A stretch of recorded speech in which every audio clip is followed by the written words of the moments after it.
Vamos continuar com os nossos pensamentos elevados, rogando ao Divino Mestre Jesus que continue a assistência que cada um de nós estamos recebendo e receberemos ao longo desse encontro, aqui mesmo no salão. Os nossos mentores, amigos espirituais, nossos anjos da guarda, possam ter facilidade nesse instante de harmonia e paz do ambiente, de transmitir as melhores energias para cada um. Que os nossos lares sejam visitados por amigos, por Jesus, por Deus sobre tudo. Graças a Deus que assim seja. Muito boa noite a todos. Um prazer enorme. Vir aqui é sempre uma das coisas mais prazerosas. Apenas hoje, quando o Frederico fez aquela menção, vocês notaram que ele disse assim: eu era uma criança, ele só não falou pequena, e eu estou falando, uma criança pequena, e quando eu ouvia falar que houvesse, eu falava, ou seja, eu já estava aqui de tempão, hein? Na tabela, ele disse assim: ei rapaz, você já passou da fase, hein? Já está com uma idade bastante avançada. É brincadeira, não existe isso não. E o Frederico é muito jovem. Cristianismo e Espiritismo, na oportunidade passada que estivemos aqui, nós dissemos que daríamos continuidade ao tema do amor ao trabalho, embora nós estejamos com outro título, Cristianismo e Espiritismo. O que nós estamos fazendo? Nós estamos colocando como palavras sinônimas, cristianismo correspondendo ao amor e espiritismo correspondendo ao trabalho. E eu deixo para que cada um, naquilo que puder, expandir estes 4 conceitos, os conceitos das 4 palavras, o máximo que puder, na expansão e nos caminhos que os dois fazem. O Dr. Inácio, no livro Jesus e o Espiritismo, ele faz uma observação interessante. Abrindo aspas, ele diz assim, que Jesus Cristo nunca, em tempo algum, esteve alheio às lutas evolutivas que o espírito humano, ao longo dos séculos e milênios, vem travando para emergir das trevas para a luz. Fechando aspas. Interessantíssimo isso aqui. E nós estamos ligando a nossa conversa do amor ao trabalho e cristianismo e espiritismo a este contexto, ao contexto evolutivo.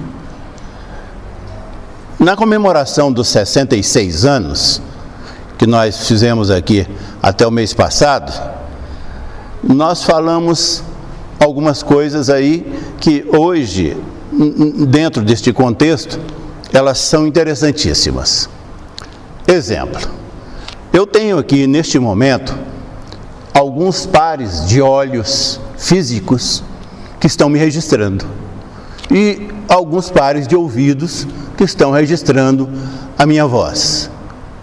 Deve dar 55, 60, 70 no máximo daqueles que estão aqui. Estávamos conversando com o Frederico agora mesmo. Todos nós que estamos aqui somos espíritas de primeira vez. Nós ainda não tivemos dentro do espiritismo, da vida da doutrina espírita, a chance de desencarnar e reencarnar como espírita. Nós somos espíritas que estamos no Sebastião Mártir, reencarnamos nesta vida que estamos respirando este oxigênio, mas como espíritas de primeira vez. Isso não tem nada a ver não, só para dizer o seguinte, não somos maduros não, nós somos ainda espíritas bastante inexperientes. Nós ainda estamos precisando de aprender um pouco. Então, quando a gente ouve algumas expressões, como o Dr. Inácio aqui no Jesus e o Espiritismo, que é o livro dele, a gente fica meio impressionado quando fala do processo evolutivo, mas não tem escapatória não, é isso mesmo. Mas, na verdade, eu toquei nesse assunto para dizer o seguinte, que da minha idade, da idade do Frederico, da idade do Dr. Nivaldo, da idade de todos nós que estamos aqui, para os outros existem aí as gerações. Mas aqueles que estão sentados aqui, me ouvindo, me enxergando, me assistindo, são responsáveis pela casa. Nós somos responsáveis pela casa. E as várias gerações, no mínimo tem umas 3 ou 4 gerações aí, são aqueles que vão continuar. Quando o Frederico fala que lá atrás nós estivemos aqui, foi só uma continuidade. Porque nos antecedendo, já alguns irmãos tinham estado. A Icanusa, por exemplo, ela esteve aqui em 57, 58, 59, mas ela já não estava quando eu vim para cá. O Cauí esteve em 58, 59, quando eu cheguei aqui, ele estava aqui. E alguns outros, não vou citar nomes não, só para dizer que o que ocorreu foi uma continuidade. E aqueles que estão aqui e aqueles que vão chegando, embora espíritas de primeira vez, reencarnando na doutrina pela primeira vez, são responsáveis por esta casa, pela continuidade. Mas, no plano espiritual, aqui estão também algumas centenas de irmãos. E grande parte desses irmãos que estão vindo aqui, já frequentaram aqui. É um percentual bom. Eles estão nos honrando com as suas presenças, porque estão dando continuidade ao processo de vinculação com a casa do Sebastião. Mas também estão inúmeros irmãos que já estão precisando de efetuarem uma preparação para reencarnar. São irmãos que já estão desencarnados há 80, 100 anos. Quando a gente fala 80, 100 anos, nós não vamos ficar assustados, não. É só para dizer o seguinte, não somos espíritas de primeira vez, porque ainda não deu prazo, a doutrina é muito recente. Não deu prazo de vivermos uma vida como espírita, desencarnarmos e reencarnarmos como espírita e estarmos aqui. Provavelmente os espíritas que já viveram aqui, que estão desencarnados, e muitos deles aqui hoje estão comungando conosco destes minutos, eles vão começar a voltar como espíritas de segunda viagem lá pelo ano 2060. É só fazer as contas. Não tem jeito de a gente ficar imaginando que tem irmãos nossos que do convívio nosso desencarnou e já estão voltando, mesmo renascendo agora. Não, ainda não deu prazo. As coisas não funcionam assim, nesse toque de caixa. Existem todos uns preparativos aí.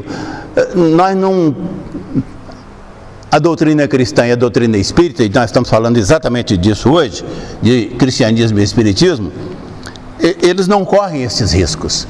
Os que são os dirigentes no plano espiritual desta estruturação do cristianismo, da estruturação do espiritismo, eles não correm esse risco da precipitação. Então nós vamos fazer os trajetos direitinho, e esses espíritos que desencarnaram frequentando o Sebastião Mártir, que provavelmente alguns deles vão voltar para cá como compromisso, eles vão começar a voltar lá para o ano 2055, 2060. Mas estávamos dizendo que no plano espiritual estão aqui conosco, partilhando destes momentos, centenas de espíritos, muitos deles neste preparo para reencarnar, e muitos deles não só num preparo para reencarnar, mas já buscando as ligações mais profundas com a casa do Sebastião Mártir. Então há uma continuidade. Eles vão pegar vocês. Eles já estão, eles não têm Eles não frequentaram aqui, eles já estão voltando, eles já estão há 100 anos do plano espiritual. Estão voltando com vínculos com a doutrina e com vínculos com a casa de Sebastião Mártir. Então eles darão continuidade àquilo que as gerações mais jovens aqui vão ter a responsabilidade de dar esta continuidade. Então nós dissemos lá no aniversário do centro, nós falamos sobre isso, mas deixamos de forma bem enfática, assim, enfatizamos que esta casa, a casa de Sebastião Mártir, ela nunca se desviou da proposta do Cristo. Nunca. Ela sempre esteve com seus projetos, com as suas atividades, pautadas neste servir ao Cristo. Atualmente, por exigência da lei e por facilitar um pouquinho a vida do Frederico e daqueles, do Nivaldo, que já foi presidente, daqueles que dirigem a casa, a pessoa jurídica que existe é o Instituto. Mas é uma necessidade para lá fora, no mundo externo, esta pessoa jurídica se relacionar principalmente com o Estado, que é laico, de uma maneira mais fácil. É muito complicado para o Centro Espírita Sebastião Mártir, como pessoa jurídica, se relacionar com o Estado. Então é mais fácil o Instituto Integridade fazer esta relação. Mas a coluna de sustentação, a coluna mestra dos trabalhos, desta atividade que nós acabamos de mencionar aqui, que nunca se desviou das sendas do Cristo, ela está vinculada ao Sebastião. É a casa do Sebastião. Então, lá nas comemorações, nós dissemos assim, o Sebastião, ele tem um compromisso com o Cristo, que é um compromisso conhecido de todos nós, tem 1.600 anos. Tem mais um pouquinho, uns 10 anos a mais aí, mas tem 1.600 anos que o Sebastião se mantém fiel a Jesus, aos ensinos de Jesus. Então, a coluna de sustentação de toda a obra, é bem verdade que nós temos algumas falanges que estão vinculadas. O Sebastião não está só nesta tarefa. Nós temos a falange de Maria de Magdala, é uma falange que se vincula aos trabalhos. A falange de Maria de Nazaré e outras mais. Nós ficamos correndo riscos de tropeçarmos no próprio calcanhar e mencionamos os nomes. Mas nós temos alguns grupos do plano espiritual que estão na sustentação de uma obra que é do Cristo e que é uma obra única. É uma só obra, é a obra de Jesus. Então enfatizamos aqui, nós nunca, já falhamos em alguns momentos assim, com alguns tropeços, é possível que sim, algumas vezes. Mas nós nunca nos desviamos, estou me incluindo na casa, como obra do Cristo, nós nunca nos desviamos das lições do Evangelho, não. Sempre o amor, o trabalho, ou seja, cristianismo e espiritismo estiveram juntos.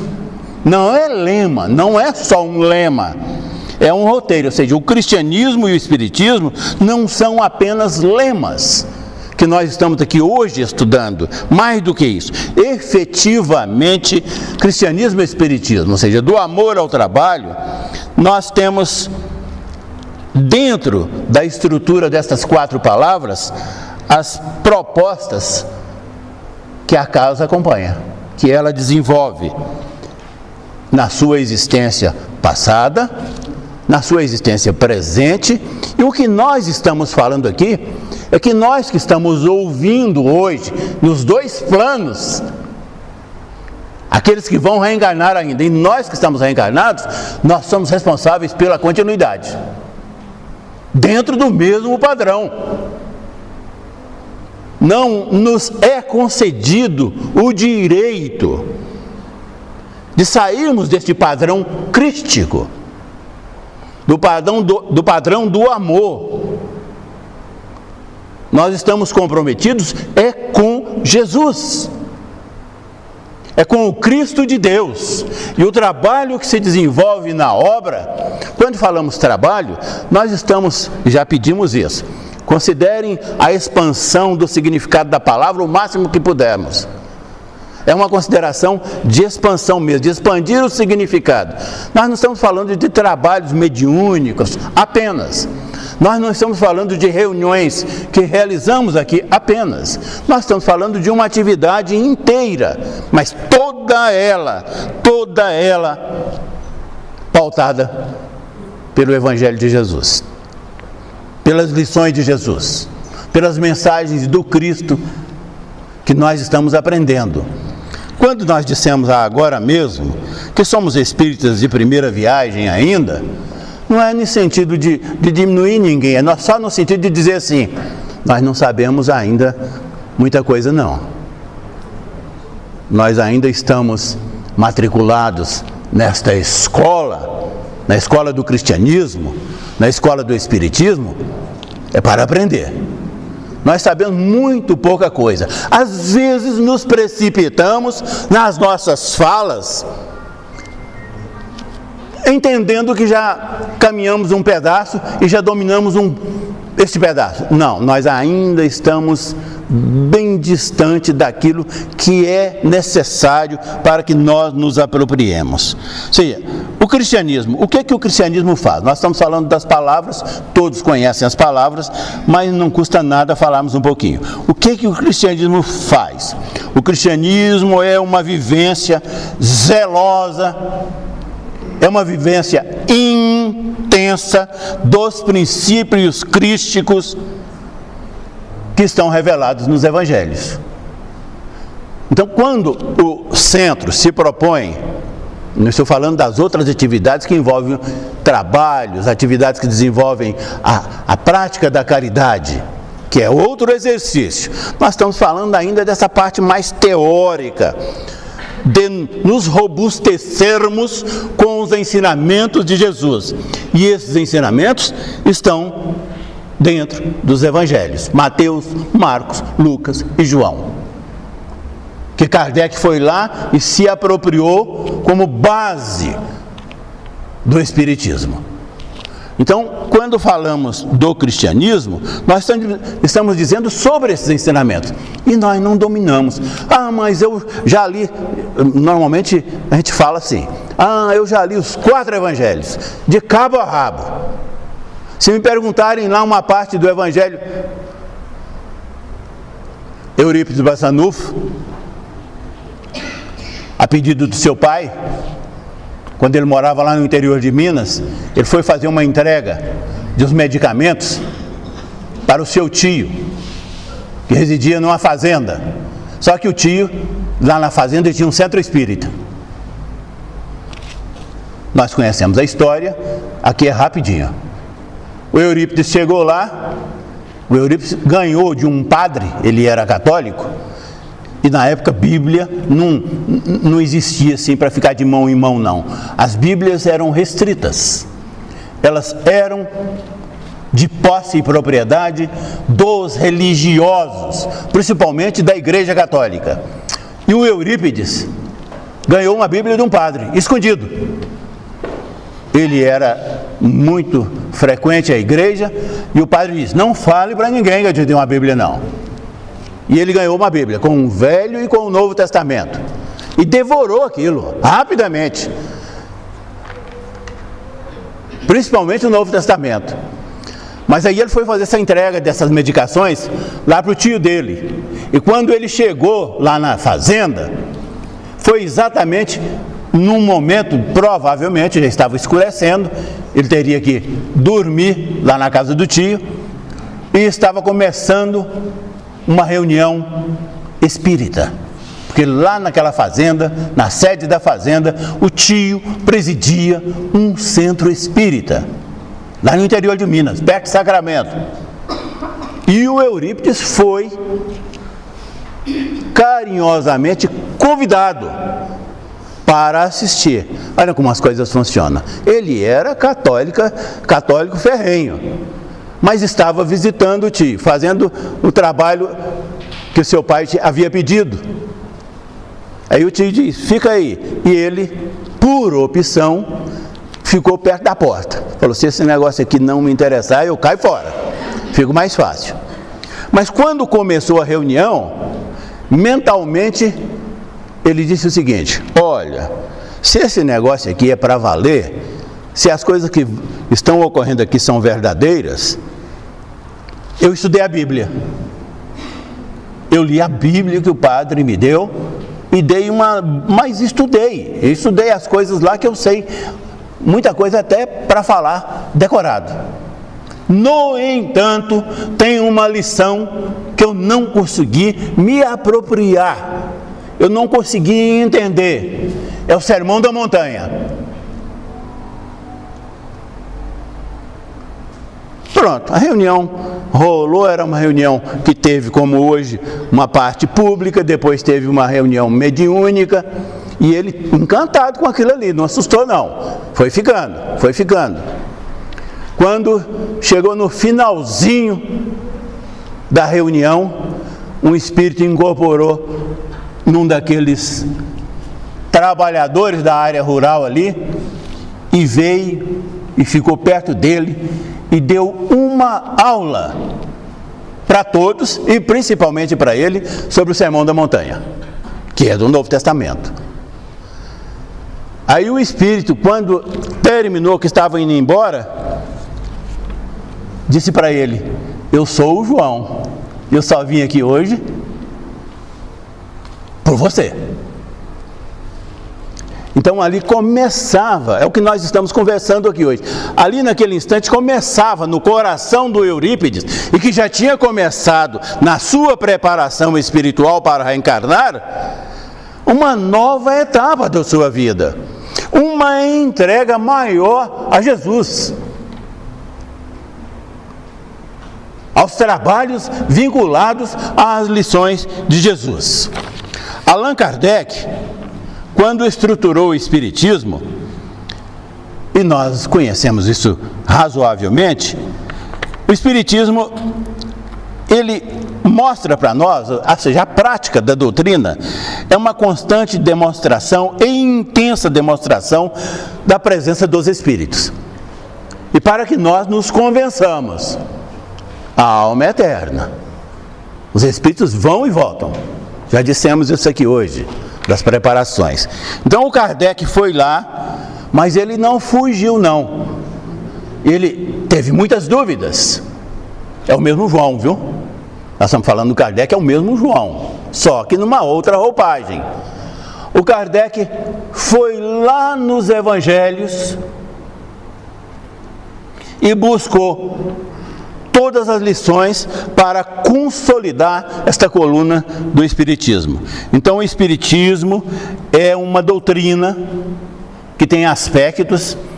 O primeiro aspecto que o Kardec achou que seria interessante deixar vir a público é o aspecto científico, mas depois ele não teve dúvidas de que sem a vinculação religiosa ele teria muitas dificuldades, e aí vem o aspecto filosófico, vem o aspecto, esses aspectos que vão facilitando o que nós estamos conversando aqui hoje, que é a aprendizagem. Aquilo que o Dr. Inácio disse lá no início, nós estamos reencarnados e Jesus, durante os milênios, durante os séculos, ele tem estado na sustentação, naquela luta que todos nós estamos travando para uma imersão, para sairmos das trevas e chegarmos à luz. Então, o Allan Kardec, quando ele traz o Espiritismo, que hoje nós estamos colocando dentro do cristianismo e espiritismo, e dentro do amor e do trabalho, e aí mais vinculado ao trabalho, às nossas atividades, às práticas em todos os sentidos, nós estamos buscando essa imersão, é sair momentos que nós ainda não estamos sabendo de muita coisa, que os nossos olhos, embora estejam abertos, a nossa visão seja boa, mas nós ainda não estamos conseguindo enxergar muita coisa. Eu citei um exemplo agora que foi o do Eurípides, um espírito avançado, um espírito estudioso, que ganhou uma Bíblia e foi lá e leu a Bíblia inteirinha. Leu não, estudou. Ele estudava nas madrugadas, mas teve a coragem de dizer, psiquicamente, espiritualmente, numa reunião, que ele não havia entendido a mensagem na sua inteireza, principalmente no Sermão da Montanha. E aí vem uma entidade para atendê-lo nessa necessidade. Então, encerrando aí, nós estamos com o tempo fechando. Formamos aqui, na verdade, uma família que tem nós, que estamos encarnados, isso no sentido bem mais amplo, que não tem os laços consanguíneos, tem outros laços que estão nos unindo, formando essa família. Nós formamos essa família que tem nós que estamos encarnados, mas que também já pode contar com inúmeros espíritos que estão se preparando para reencarnar, vinculados a essa família. Nós vamos identificá-los assim, apontando o dedo. Olha, esse espírito aqui estava lá no dia 27 de fevereiro de 2024, no salão assistindo a reunião. Não vamos identificar nunca. A identificação ela vai se dar de outra forma, mas isso não tira de nós a condição de família. Então nós somos uma família na continuidade dos nossos compromissos, do cumprimento dos compromissos que nós assumimos com Jesus. Nós não assumimos com ninguém não. Nós estamos dando continuidade ao cumprimento desses compromissos e nós não podemos descuidar, por mínimo que seja o descuido, nós não podemos descuidar em momento algum deste compromisso, das nossas tarefas, dos nossos compromissos. Por que não podemos?